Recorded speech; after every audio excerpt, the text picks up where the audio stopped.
Dear students, मैं मुन्ना कुमार स्वागत करता हूं आपके अपने YouTube channel new vision classes में।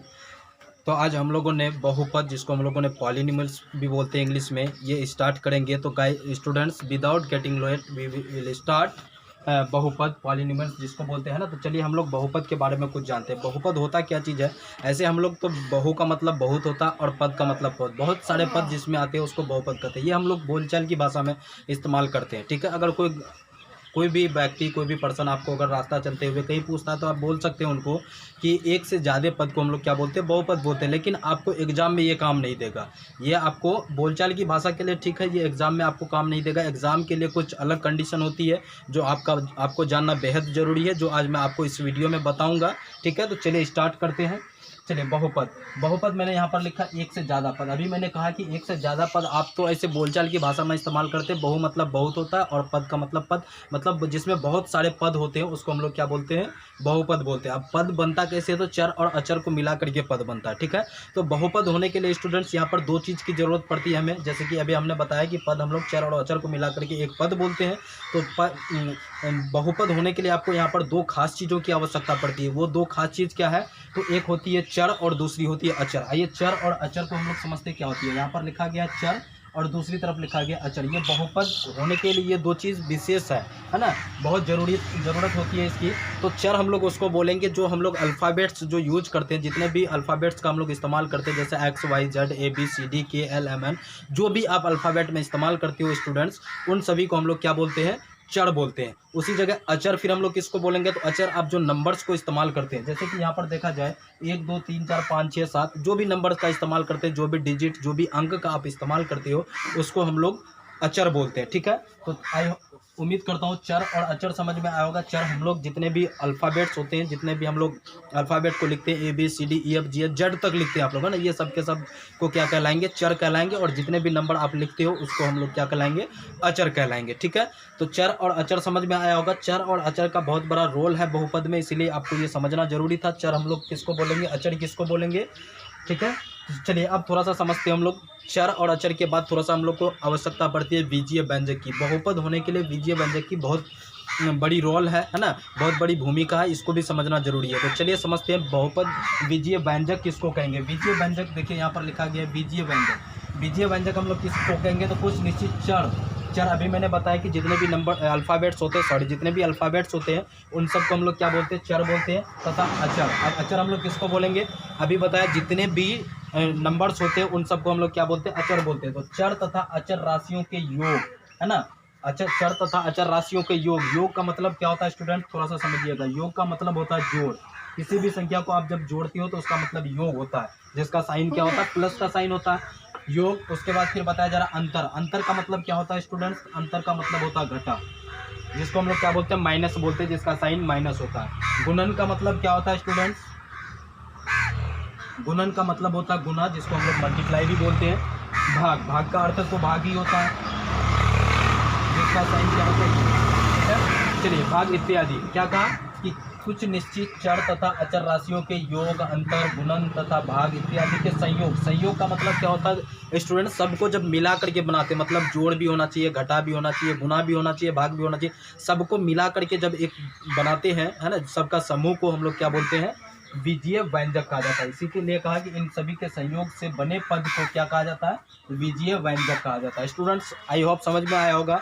तो क्या कहा, बीजीय व्यंजक ने कि कुछ निश्चित राशियों के चर तथा अचर, है ना, कुछ निश्चित चर तथा अचर राशियों के योग, अंतर, गुणन, भाग इत्यादि के संयोग से, मतलब सबको मिला करके जब जो पद बनता है उनको ही हम लोग क्या बोलते हैं, बीजीय व्यंजक बोलते हैं। आइए समझते हैं क्या होता है अंतर, क्या होता है। देखिए अब कहने का तात्पर्य यहाँ पर है, जैसे कि मैंने एग्जाम्पल पे लिखा है यहाँ पर कि 2x + का 5, सर बोलेंगे कि ये बीजीय व्यंजक है, ठीक है स्टूडेंट्स, ये बीजीय व्यंजक है। तो यहाँ पर ये बीजीय व्यंजक हुआ कैसे, जैसे आपको चर और अचर दे दिया जाए तो आप किसी भी चर और अचर को मिला करके बीजीय व्यंजक कैसे बनाएंगे, है ना, तो उसको बताने के लिए मैंने यहाँ पर बीजीय व्यंजक का डेफिनेशन लिख दिया हूँ, है ना। अंतर, गुणन, भाग, योग, ये सबको मिला दोगे जब, तो आपका क्या बन जाएगा, बीजीय व्यंजक बन जाएगा। तो चलिए थोड़ा सा हम लोग यहाँ पर चर्चा करते हैं। जैसे एग्जाम्पल में लिखा गया 2x + का 5 लिखा गया। स्टूडेंट्स थोड़ा सा यहाँ पर ध्यान दीजिएगा, 2 × 2 × x, देखो 2 और x के साथ में क्या आ गया, गुणन आ गया हमारा। कहाँ गुणन,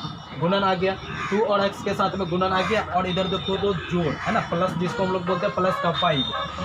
तो इस एग्जाम्पल में यानी कि इस बीजीय व्यंजक में गुणन और प्लस का प्रयोग किया गया है। तो यहाँ पर देखिए इन सबको मिलाए जब हमने गुणन और भाग है ना, इन सबका जब संयोग किए है ना, चर और अचर का जब संयोग किए तो ये हमारे पास क्या बन के आया 2x + 5। ये इसी 2x + 5 को तो हम लोग क्या बोलते हैं, बीजीय व्यंजक बोलते हैं, है ना। ओके स्टूडेंट्स, अब इसी तरह यहाँ पर देखा जाए, अगर दूसरा एग्जाम्पल की बात की जाए तो 5x²। चलिए मैं यहाँ पर माइनस कर देता हूँ, आपका थोड़ा सा माइनस वाला भी समझ लेते हैं। जैसे कि लिखा गया 3x² प्लस का 5y और माइनस का 2 लिखा गया। इसका क्या तात्पर्य हुआ, तो जैसे कि 3 × x स्क्वायर भी लिख सकते हैं या x × x भी कर सकते हैं, फिर प्लस है हमारे पास 5 × y, फिर माइनस का 2 दिया गया। तो इस संयोग में क्या क्या हमारे पास, देखिए चर में तो हमारे पास 3 है, 5 है और 2 है, और सॉरी अचर में 3 है, 2 है, 5 है। चर में हमारे पास क्या है, एक x ये है, एक x ये है और एक y है। कहने का तात्पर्य 2x है और एक हमारे पास क्या है, y है चर वाला पद में। तो इनका संयोग कैसे किए हम, तो 3 को x से गुना किए, फिर x को x से गुना किए, मिला करके क्या बना हमारा x² बना। इनका संयोग किए तो x² बना, फिर हमने प्लस डाल दिया, फिर इसमें 5 को मल्टीप्लाई किससे किया, y से किया, तो क्या बन गया हमारा 5। ये सब मिला तो हमारा क्या बना 3x² + 5y। फिर उसके बाद हमने इधर माइनस डाल दिया, उसके बाद 2 लगा दिया। तो हमारा इसको जब कैलकुलेशन किया हमने तो क्या निकला हमारे पास 3x² प्लस का 5y माइनस का 2। तो इन सभी को एक साथ जब मिलाए तो यही तो हमारा हुआ बीजीय व्यंजक। तो स्टूडेंट्स आई होप समझ में आया होगा। बीजीय व्यंजक हम लोग किसको बोलेंगे, बीजीय व्यंजक मतलब बीजीय व्यंजक हम लोग उसी को बोलेंगे जिसमें चर अचर राशि को जोड़ हुआ, घटा हुआ, भाग हुआ, गुना हुआ, इन सब के साथ मिला करके जो पद बनाते हैं ना आप, उसी को हम लोग क्या बोलते हैं, बीजीय व्यंजक। स्टूडेंट्स मैं बिल्कुल सरल भाषा में बता रहा हूँ आपको, ठीक है।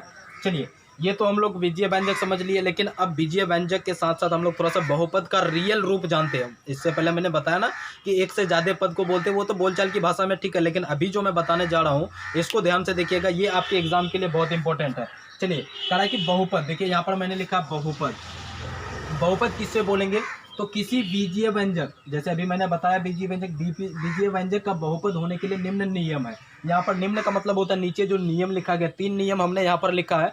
इन तीनों नियम को अच्छे से याद रखिएगा, अच्छे से ध्यान में रखिएगा, नोट्स बना लीजिएगा आप लोग वीडियो को पॉज करके। चलिए ये 3 नियम क्या क्या है बताया जा रहा है कि चर राशि का घातांक क्या होना चाहिए, धनात्मक पूर्णांक होना चाहिए। देखिए पहला कंडीशन में उन्होंने बताया कि चर राशि का जो घातांक का मतलब क्या होता है, घात जिसको हम लोग पावर बोलते हैं। जैसे कि यहाँ पर ये चर राशि है हमारा, इसके ऊपर जो पावर यहाँ पर 2 है, इसको हम लोग क्या बोलते हैं, घात बोलते हैं। तो ये हमेशा आपका क्या होना चाहिए, धनात्मक। धनात्मक का मतलब क्या होता है, पॉजिटिव, जो प्लस वाला नंबर होना चाहिए। ऋणात्मक कभी नहीं होना चाहिए स्टूडेंट्स। ऋणात्मक का मतलब क्या, कि चर के ऊपर जब भी पावर आएगा वो माइनस में कभी नहीं आएगा। जब भी माइनस में आता है तो फिर वो आपका बहुपद नहीं होगा। पहला कंडीशन ध्यान दीजिएगा कि चर राशि का जो भी घात होगा यानी कि घातांक होगा, उसके ऊपर जो भी पावर होगा वो हमेशा किस में होगा, आपका पॉजिटिव होगा, धनात्मक होगा, प्लस में होगा, ठीक है। चलिए अब अगर यहाँ पर इसी की बात कर लेता हूँ मैं, तो यहाँ पर देखिए y के ऊपर में कुछ भी पावर नहीं लगा हुआ है। तो स्टूडेंट्स हम लोग जानते हैं कि अगर पावर में कुछ नहीं है तो 1 तो छिपा हुआ रहता ही है ना, तो हम लोग अपने मन से 1 डालते हैं। अब 1 डालते हैं तो कौन सा 1 डालेंगे, प्लस वाले कि माइनस वाले, तो माइनस वाले अगर 1 होगा पावर में तो वो छिपा हुआ नहीं रहेगा, ठीक है। हमेशा प्लस वाले 1 छिपा हुआ रहेंगे, मतलब धनात्मक जो पावर होता है ना, धनात्मक 1 जो होता है वो हमेशा छिपा हुआ रहता है। तो यहाँ पर पावर हमने 1 डाल दिया। अब यहाँ पर अचर पर पावर नहीं डालेंगे, क्योंकि उन्होंने क्या कहा कि चर राशि का घातांक होना चाहिए ना, अचर की बात तो नहीं कर रहा वो, चर राशि का। तो जो जो चर है हमारा वो उसका हमेशा घात क्या होना चाहिए, धनात्मक पूर्णांक होनी चाहिए, ठीक है। चलिए स्टूडेंट, तो ये हमारा कंप्लीट है पहला कंडीशन। दूसरा कंडीशन की बात करते हैं, पदों की संख्या निश्चित होनी चाहिए। अब पदों की संख्या निश्चित का क्या मतलब होता है, निश्चित का मतलब होता है गिनती करना। आप जितने पद को गिनती कर सकते हो वो आपका निश्चित हुआ। जैसे एग्जाम्पल के तौर पर मैं आपको यहाँ पर बता देता हूँ, एक एग्जाम्पल लेता हूँ मैं, जैसे इसी को और मैं बढ़ा देता हूँ, 3x² प्लस का 5y माइनस का 2, फिर प्लस का dot dot dot dot dot डालते चले गए। मतलब अब देखो स्टूडेंट्स, यहाँ तक था तो ये बहुपद था। अब यहाँ पर यही नंबर्स को, इसी बीजीय व्यंजक को हमने यहाँ पर भी लिखा, लेकिन ये बहुपद नहीं होगा। क्यों, क्योंकि पहला कंडीशन को तो ये फॉलो कर रहा है, ठीक है, पहला कंडीशन को फॉलो कर रहा है। ये चर राशि का घातांक जो धनात्मक पूर्णांक है, चर राशि का घातांक धनात्मक पूर्णांक है, चूंकि इसमें है तो इसी में भी होगा। लेकिन दूसरा कंडीशन में क्या बताया कि पदों की संख्या निश्चित होनी चाहिए। स्टूडेंट्स यहाँ पर तो पदों की संख्या निश्चित है। पदों की संख्या का निश्चित का मतलब मैंने बताया कि गिनती कर सकते हैं। ये हमारा एक पद, ये हमारा एक पद, ये हमारा एक पद, यहाँ पर 3 पद है, ये पदों की संख्या निश्चित है। अब दूसरी बात आती है इस एग्जाम्पल में, ये हमारा एक पद, ये हमारा एक पद, ये हमारा एक पद। अब इधर कितना डॉट डॉट डॉट का मतलब कहाँ तक गया पता नहीं, है ना स्टूडेंट्स, डॉट डॉट डॉट का मतलब कहाँ तक गया पता नहीं। यहाँ 3 पद तक तो हमने गिनती किया, आगे अब गिन ही नहीं पा रहे। जब गिन नहीं पा रहे हैं तो दूसरा कंडीशन को ये फेल किया कि नहीं किया, दूसरा कंडीशन को फेल किया तो ये क्या होगा, बहुपद नहीं होगा। बहुपद होने के लिए तीनों कंडीशन लागू होना चाहिए, ठीक है। चलिए उम्मीद करता हूँ दूसरा कंडीशन भी समझ में आया होगा। तीसरा कंडीशन क्या करा कि चर राशि का गुणांक एक वास्तविक संख्या होना चाहिए। वास्तविक संख्या स्टूडेंट्स हम लोगों ने पढ़ा है वास्तविक संख्या के बारे में, क्या होता है ना, चर राशि का गुणांक। आइए थोड़ा सा गुणांक पर हम लोग चर्चा कर लेते हैं, क्या होता है गुणांक। गुणांक का मतलब क्या, जैसे कि हमने लिखा एक चर राशि लिखा, कोई भी एक्स लिख दिया, ठीक है। इसके साथ में जो नंबर्स को आप गुना करते हैं, चाहे 5 को कर लीजिए या 6, 10, कोई भी नंबर्स को गुना करते हैं, तो इसको जब आप गुना करिएगा तो क्या हो जाएगा, 5x हो जाएगा।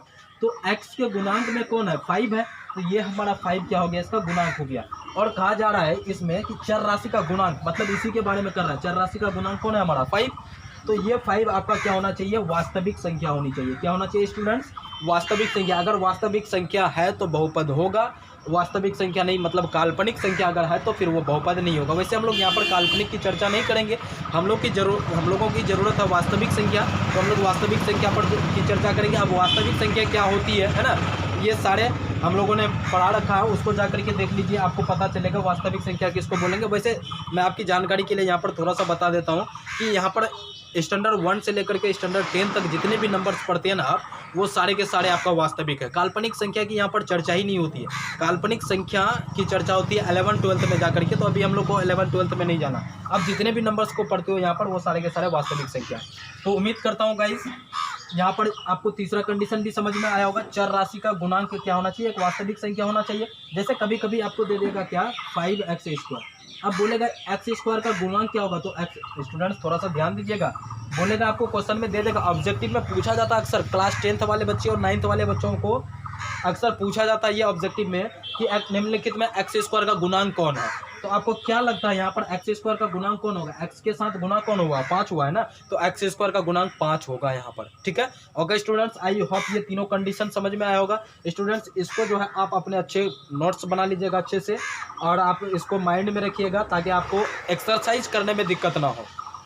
ओके तो स्टूडेंट्स आइए अब हम लोग बहुपद के प्रकार को समझ लेते हैं। बहुपद के प्रकार को 2 तरह से समझा जा सकता है, ठीक है। एक तो होता है पदों की संख्या के आधार पर और एक होता है घात के आधार पर। तो चलिए सबसे पहले हम लोग बारी बारी से समझते हैं पदों की संख्या के आधार पर। पदों की संख्या के आधार पर तो बहुत सारे प्रकार होते हैं बहुपद के, लेकिन हमको यहाँ पर जो जानने की ज़रूरत है सिर्फ 3 बहुपद जानने की ज़रूरत है। यहाँ पर सिर्फ हमें कितने बहुपद जानने की ज़रूरत है, 3। पदों की संख्या के आधार पर तो बहुत सारे, मतलब बताया ना कि जिसको आप गिनती कर सकते हो तो बहुत सारे गिनती कर सकते हो, तो उतने बहुपद होंगे, ठीक है। लेकिन उतना जानने की ज़रूरत नहीं है, अभी हमें यहाँ पर सिर्फ और सिर्फ 3 बहुपद जानने की आवश्यकता होती है। तो चलिए जानते हैं। सबसे पहले होता है एक पदी बहुपद। क्या होता है एक पदी बहुपद, नाम से ही पता चल रहा है एक पदी, मतलब ऐसे बहुपद जिसमें केवल एक पद हो, ठीक है। जिसमें केवल एक पद हो उसे हम लोग क्या बोलेंगे, एक पदी बहुपद। देखिए डेफिनेशन में लिखा हूँ कि ऐसे बहुपद जिसमें केवल एक पद हो उसे क्या कहा जाता है, एक पदी बहुपद कहा जाता है। जैसे देखा जाए तो यहाँ पर 2x हमारा एक पद है, हमने बताया था कि चर और अचर को मिला करके पद बनाते हैं। तो हमारा 2 अचर हो गया, x हमारा अचर हो गया, तो ये 2x जो हमारा एक क्या हो गया, एक पद हो गया। 5x² ये भी हमारा एक पद हो गया। 7y ये भी हमारा एक पद हो गया। x³ ये भी हमारा एक पद हो गया। तो एक पद में जितने भी बहुपद होंगे उन सारे को हम लोग क्या बोलेंगे, एक पदी बहुपद कहेंगे, ठीक है। इसके बाद आते हैं द्विपदी। द्वि का मतलब क्या होता है स्टूडेंट्स, 2, है ना, और पदी का मतलब पद। 2 पद वाले जितने भी बहुपद होंगे उसको द्विपदी बहुपद कहेंगे। चलिए समझते हैं द्विपदी बहुपद। ऐसे बहुपद जिसमें केवल कितना 2 पद हो उसे क्या कहा जाता है, द्विपदी बहुपद कहा जाता है। जैसे कि x² हमारा एक पद हो गया, 5 हमारा एक पद हो गया, 2x² हमारा एक पद हो गया, 7y हमारा एक पद हो गया। इसको देखिए एक पद ये, दोनों को जोड़ेंगे, बीच में प्लस का चिन्ह दिया गया, दोनों को जोड़ेंगे तो हमारा क्या 2 पद हो जाएगा। यहाँ पर एक पद ये 2 पद हमारा हो गया। यहाँ पर 5m एक पद, 6n एक पद, ये भी हमारा एक पद होगा, है ना। एक पद 2 पद हो गया, ठीक है। तो मतलब जितने भी बहुपद में 2 पद आएंगे उसको हम लोग क्या बोलेंगे, द्विपदी बहुपद बोलेंगे। etc डॉट डॉट करके etc डाल दिया, बहुत सारे होंगे और भी, है ना। चलिए अब समझते हैं त्रिपदी। त्रिपदी मतलब त्रि का मतलब होता है तीन, तीन पद वाले जितने भी बहुपद होंगे, ऐसे बहुपद जिसमें केवल कितना पद हो, तीन पद हो। तीन से ज़्यादा नहीं होना चाहिए, तीन से कम भी नहीं होना चाहिए, ठीक है। सिर्फ और सिर्फ कितना होना चाहिए, तीन होना चाहिए। अगर तीन है तो उसको हम लोग क्या बोलेंगे, तीन त्रिपदी बहुपद बोलेंगे। जैसे देखिए ऐसे बहुपद जिसमें केवल क्या होना चाहिए, तीन पद हो, उसे क्या कहा जाता है, त्रिपदी बहुपद कहा जाता है। जैसे देखिए एक पद हमारा ये हो गया, एक पद हमारा ये हो गया, एक पद हमारा ये हो गया, टोटल कितना, एक दो तीन, तीन पद है ना, तो इसको हम लोग क्या बोलेंगे, त्रिपदी बहुपद बोलेंगे। उसी तरह एक पद हमारा ये हो गया, एक पद ये हमारा हो गया, एक पद ये, एक दो तीन, यहाँ पर भी तीन पद, तो इसको भी हम लोग त्रिपदी बहुपद बोलेंगे। एक पद हमारा ये, एक पद हमारा ये, एक पद ये हमारा, है ना, यहाँ पर भी तीन पद, तो इसको भी हम लोग क्या बोलेंगे, त्रिपदी बहुपद बोलेंगे। मतलब कहने का तात्पर्य स्टूडेंट्स ये है कि जिसमें भी तीन पद आ रहा हो उसको हम लोग त्रिपदी बहुपद बोलेंगे, जिसमें एक पद आ रहा हो सो एक पदी बहुपद बोलेंगे, जिसमें दो पद आ रहा हो उसे द्विपदी बहुपद बोलेंगे। तो पदों की संख्या के आधार पर बहुपद के प्रकार आई होप समझ में आया होगा। तो अब चलते हम लोग घात के आधार पर, यहाँ पर लिखा गया स्टूडेंट्स घात के आधार पर, यहाँ पर पदों की संख्या के आधार पर लिखा था, यहाँ पर घात के आधार पर। घात के आधार पर पदों की घात के आधार पर बहुपद के तीन प्रकार होते हैं। अब वो तीन प्रकार कौन कौन होते हैं, एक होता है रैखिक, एक होता द्विघात, एक होता त्रिघात। याद रखिएगा रैखिक, द्विघात, त्रिघात। आइए फिर मैं समझता हूँ रैखिक बहुपद किसको बोलेंगे। सबसे पहले ऐसी बहुपद जिसका अधिकतम घात एक होना चाहिए। देखिए ध्यान दीजिएगा, रैखिक बहुपद यहाँ पर लिखा गया, रैखिक बहुपद किसे कहेंगे, ऐसे बहुपद जिसका अधिकतम घात कितना होना चाहिए। यहाँ पर नोटिस करिएगा, इस अधिकतम घात एक होना चाहिए, है ना, एक हो, उसे हम लोग क्या बोलेंगे, रैखिक बहुपद बोलेंगे। देखिए यहाँ पर सब में घात एक ही है। अब बच्चे बोलेंगे कि सर यहाँ पर तो घात है ही नहीं। घात का मतलब होता है पावर जो होता है, यहाँ पर तो किसी के ऊपर पावर है ही नहीं सर। तो जिसका भी घात एक होता है ना स्टूडेंट्स, उसको लिखा नहीं जाता, वो हिडन रहता, वो छिपा हुआ रहता। यहाँ पर भी पावर एक छिपा हुआ, यहाँ पर भी पावर एक छिपा हुआ, यहाँ पर भी पावर एक छिपा हुआ, यहाँ पर भी पावर एक, यहाँ पर भी पावर एक, यहाँ पर भी एक, सिर्फ चढ़ ही घात होता है ना। तो जिसका अधिकतम घात एक हो उसको हम लोग क्या बोलेंगे, रैखिक बहुपद बोलेंगे, ठीक है। चलिए अब द्विघात बहुपद। द्विघात बहुपद ऐसी बहुपद जिसका अधिकतम घात कितना हो, दो हो। चलिए ऐसे बहुपद जिसका अधिकतम घात दो, इसको याद रखना है, अधिकतम घात दो हो तो हम लोग क्या बोलेंगे, उसको द्विघात बहुपद बोलेंगे। जैसे एग्जांपल पर देखते हैं तो 2x पर पावर दो, देखो घात दो आ गया। अब यहाँ पर 5y पावर कुछ भी नहीं है, तो एक तो छिपा हुआ रहता है एक, है ना। अब बच्चे बोलेंगे सर यहाँ पर तो घात दो भी हो गया, घात एक भी हो गया, तो घात एक हुआ तो रैखिक क्यों नहीं हुआ जो फिर द्विघात हो गया। हमने स्टूडेंट्स आपको ये नहीं कहा है कि आपको यहाँ पर क्या है ना, अधिकतम की बात कर रहा हूँ ना मैं, न्यूनतम की बात या बीच की वाले की बात तो नहीं कर रहा हूँ मैं। अधिकतम, अधिकतम वाले को पकड़ना। अधिकतम कौन है, अधिकतम एक होगा कि दो होगा, दो होगा ना, है ना, तो दो वाले को पकड़ना। अधिकतम हमारा दो है, अधिकतम घात दो है, तो हमारा क्या हो जाएगा, द्विघात बहुपद हो जाएगा, ठीक है। चलो उसी तरह यहाँ पर भी देखो y पर पावर 2 या y स्क्वायर प्लस 6z, इसके ऊपर भी पावर कुछ नहीं है, तो एक छिपा हुआ रहता है ना, हम लोग जानते हैं एक छिपा हुआ रहता, ठीक है। अब यहाँ पर भी बात आती है सर यहाँ पर पावर 2 है, यहाँ पर पावर 1 है, तो रैखिक क्यों नहीं हुआ। हमने अधिकतम की बात बोला स्टूडेंट्स, बार बार बोल रहा हूँ, अधिकतम की बात कर रहा हूँ, तो अधिकतम वाले को पकड़ना। अधिकतम कौन है हमारा, 2 है ना, है ना, तो हमारा ये द्विघात बहुपद होगा, ठीक है। चलिए अब त्रिघात पर हम लोग चर्चा करते हैं। त्रिघात बहुपद, त्रिघात, अब जैसे कि हम लोग नाम से ही पकड़ रहे हैं, रैखिक है तो घात एक होगा, द्वि है तो घात दो होगा, तो त्रि है तो त्रि का मतलब क्या होता है, तीन। ऐसे बहुपद जिसका अधिकतम घात क्या हो, तीन हो, ऐसे बहुपद जिसका अधिकतम घात तीन हो उसे हम लोग क्या बोलेंगे, त्रिघात बहुपद बोलेंगे। चलिए समझते एग्जाम्पल। अब आती है बात, यहाँ पर देखो x पर पावर 3, 4x पर पावर 2, अब यहाँ पर प्लस 6, ये तो अचर है, उसका तो कोई बात ही नहीं है, ठीक है। चलिए थोड़ा सा हम लोग यहाँ पर चर्चा करते हैं कि सर यहाँ पर x पर पावर 3 है, यहाँ पर 4x पर पावर 2 है, ये तो द्विघात हो गया, ये यहाँ पर पावर 3 है तो त्रिघात हो गया, तो ये द्विघात होगा कि त्रिघात होगा। बच्चे का मन में कन्फ्यूज़न होगा कि यहाँ पर पावर 2 भी देख रहे हैं, पावर 3 भी देख रहे हैं, तो हमने आपको बार बार यही बात को बता रहा है कि आपको छोटे वाले, सबसे बड़े वाले को देखो। सबसे बड़ा कौन है यहाँ पर, अधिकतम का मतलब क्या होता है, सबसे बड़ा, है ना। सबसे बड़ा कौन है, 2 होगा कि 3 होगा, तो जाहिर सी बात है 3 होगा, तो 3 होगा जब तो ये त्रिघात बहुपद के कैटेगरी में आएगा, ओके, ये त्रिघात बहुपद के कैटेगरी में आएगा। उसी तरह यहाँ पर भी देखिए 2x पर पावर क्यूब है और 5 है, अचर है, इसका तो छोड़ दो।